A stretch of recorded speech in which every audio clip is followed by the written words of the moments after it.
2003 between 5th and 6th grade. This morning, I went with my mom and younger twin sisters to some church to listen to a guy speak. When we got there, I really wasn't paying attention. But I remember hearing the guy's name was Mr. Singer, and he was opening up a new middle school based on something called KIPP. Just a few minutes in, and I was already bored. But when I tried to get up and leave, my mom pulled me back down and told me to sit and listen to what Mr. Singer had to say. Mr. Singer started explaining to us what we would expect from school, the rules, the hours. No way would I ever go to a school that keeps kids until 5 and makes them wear a uniform. But Mr. Singer talked about the benefits of the school. He said, "Your child will get a better education. Your child will be able to go to college. Your child will be able to use these skills that will open many doors of opportunity for the rest of their life." What is college anyway, and why is it important?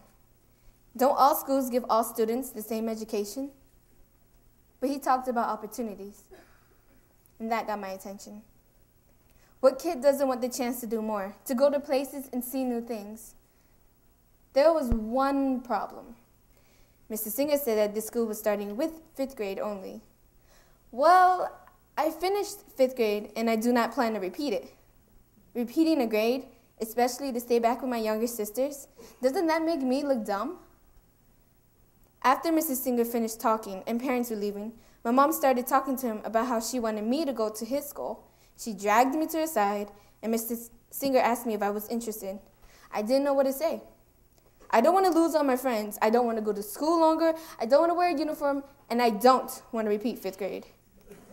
Mrs. Singer told me that this was my choice. I stood there thinking, and after just a few seconds, I made my choice.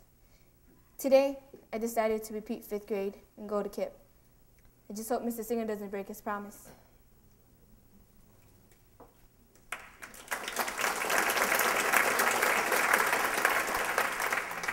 August 2003, 5th grade. Today, I started something brand new, summer school at KIPP Summer Academy.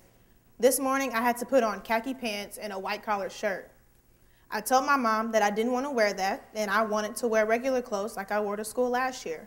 It was so early in the morning, and here I was in these ugly clothes, going to a school that none of my old friends were going to. When I arrived, I sat at the lunch tables and ate breakfast. Then the teachers handed out what they called morning work. On the first day, we were already doing work. There were math problems, vocabulary, and even riddles. Once we finished, we were asked to sit down on the cafeteria floor because, as our teachers explained to us, we had to earn our classrooms. The first day at this school was completely different from what I'm used to. When I got home, my mom wanted to hear all about it. A few weeks ago, Mr. Singer, my new principal, had knocked on our door at home and told her about this new college prep middle school he was opening. She talked it over with my dad that night, and he was sold right then and there. Both my mom and dad are really focused on making sure that my little sisters and I get the best education possible so we can succeed in life. I told my mom about my day and plopped down on the couch. Summer school lets out at 12 noon, so the long hours haven't even started yet. But I still had to do my homework. I had to call Mr. Westerman, one of our teachers, and say, "Good evening, Mr. Westerman, this is Daria Jones." The purpose was to practice calling our teachers, something KIPPsters are able to do if we have questions on our homework. I completed that, and within 10 minutes, I fell fast asleep. One day of summer school, and I'm already beat. I know I'll be staying at this school. My mom can tell how hard I'm working already.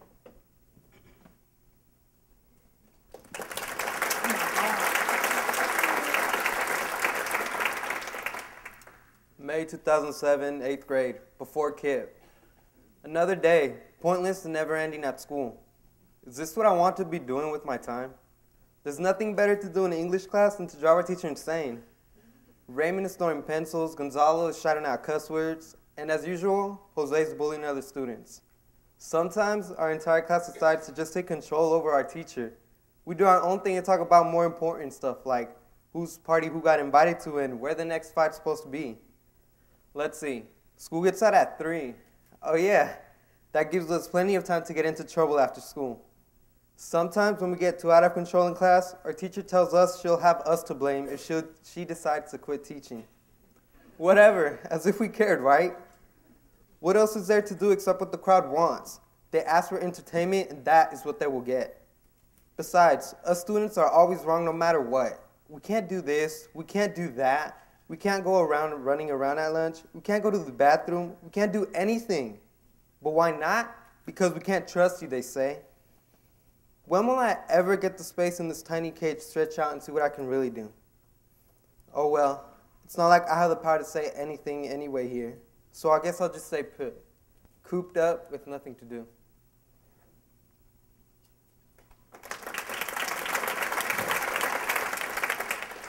Fall 2009, 11th grade. Out and alas, that was my lady's voice. Help, help, oh help. Oh lady, speak again. Sweet Desdemona. Oh sweet mistress, speak.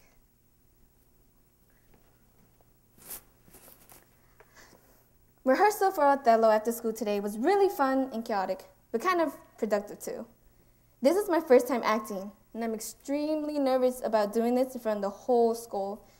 I need the other actors in my class to practice their lines so that I can practice and memorize mine. I mean, geez, I am stuck with about 133 lines. Oh, Shakespeare, you sure have a way with words. Come on, give me a break. Okay, we still have rehearsal scheduled for after school and on weekends, so I'm okay with that. We did get some things done. We put together some in the set. When we finished decorating and constructing the bed, for example, it looked awesome. I wish I had a bed like that. We also got through the first 3 pages of our play, but we are not used to speaking proper English, Shakespeare's English. Memorizing this is hard. By heaven, I do not, gentlemen. Oh, murder's coxcomb, what should such a fool do with so good a woman?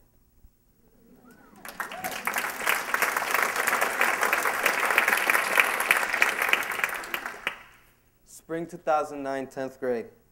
Words cannot explain what I feel. Just a couple of hours ago, I finally arrived to Lake Geneva, Wisconsin. I have been waiting for this day since I was first asked to represent KIPP King Collegiate at the KIPP Student Leadership Summit. KIPPsters from around the nation are here, but me? I've only been a KIPPster for 2 years, considered a leader at my high school.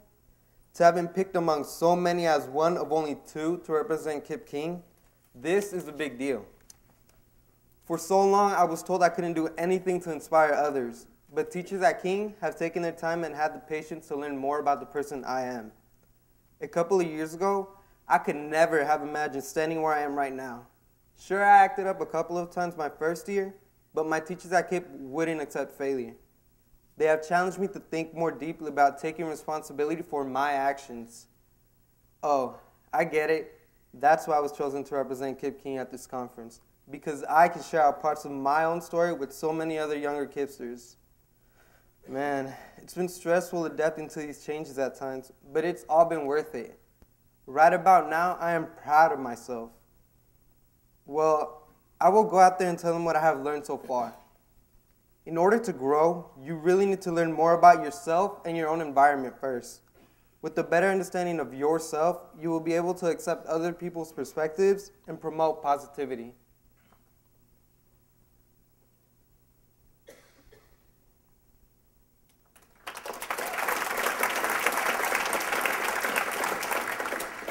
Summer 2008, junior year. Life at KIPP King has been pretty good these last couple of years, and I've continued to thrive as a student. The only thing standing in my way comes from some people who are close to me. They are a constant reminder of doubt and low expectations. Earlier this summer, I was standing outside in my apartment complex when one of my old friends who used to live there came for a visit. She was 8.5 months pregnant and absolutely glowing. We'd grown up and done everything together before her family moved to Sacramento. Coincidentally, another old friend of ours, Shardella, was also pregnant. Our get-together became a little reunion between 3 old friends. Standing with them, I could only think about what they could be doing with their lives if they would have waited to get pregnant. Then one of them said to me, "Daria, promise me that you're not going to get pregnant anytime soon. There is a time for all of this, trust me. You must live your life right now."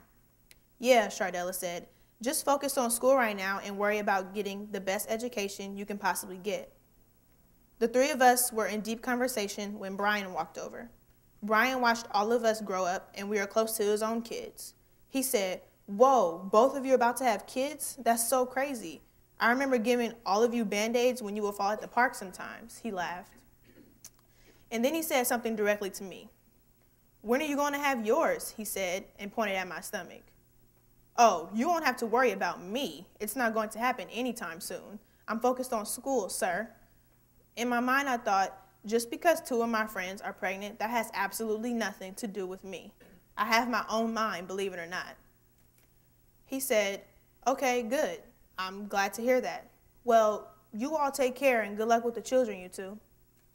I realized that many people assume a lot of girls are doing nothing but getting pregnant. I've processed what he said to me and decided to prove him and all of my other doubters wrong.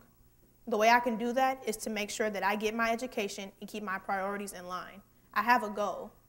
I want to succeed in all that I do and create an example for my 3 little sisters to follow. I've become an intensely motivated young lady that has a mission in life. I'm way too determined to let ignorant people get in my way. When high school commencement rolls around, it will be my opportunity to let everyone know I did it and I'm only getting started.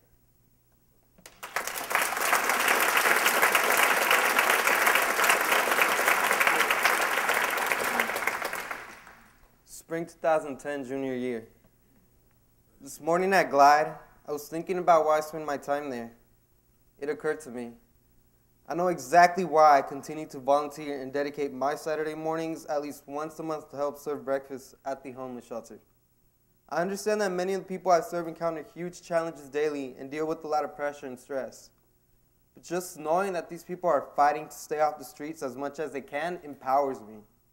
So many injustices exist, many of which all of us have the power to positively affect, if we choose to do so. Each of us can make a difference, big or small. The point is that we at least try. I want to be at Glide, to be there for them, assuring them that it will get better.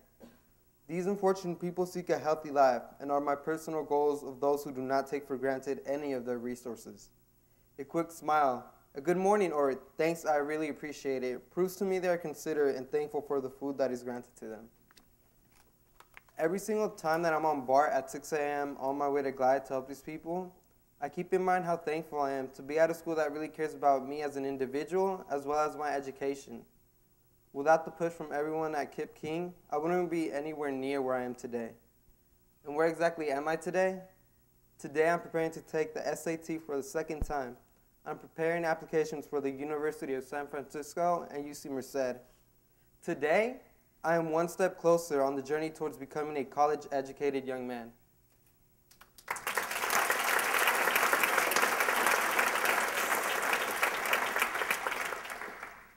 Fall 2010, senior year. I cannot believe it's already first semester senior year. 7 out of the 9 siblings in my family are in KIPP, and in just a few more months, I will be heading to college. Over the last 8 years, I have changed a lot because of KIPP. In 5th grade, everything was a competition between my friends, my sisters, and me to see who would get better grades. Freshman year, my parents encouraged me to do my best, but I wasn't worried about it because college was years away. But now, it's almost upon me. I prepared my personal statement for colleges in LA. Along my journey with KIPP, I've made my mistakes and complained to people about my regrets. But ultimately, I have learned to be responsible for my own actions, because at the end of this year, I will transition into life as a college student.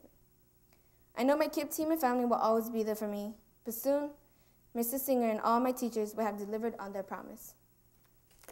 And the rest will be up to me.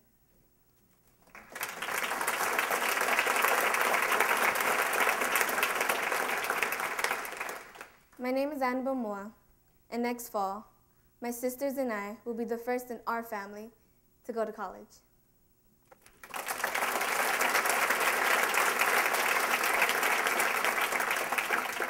My name is Francisco de Leon Zarate, and next fall, I will be the first in my family to go to college.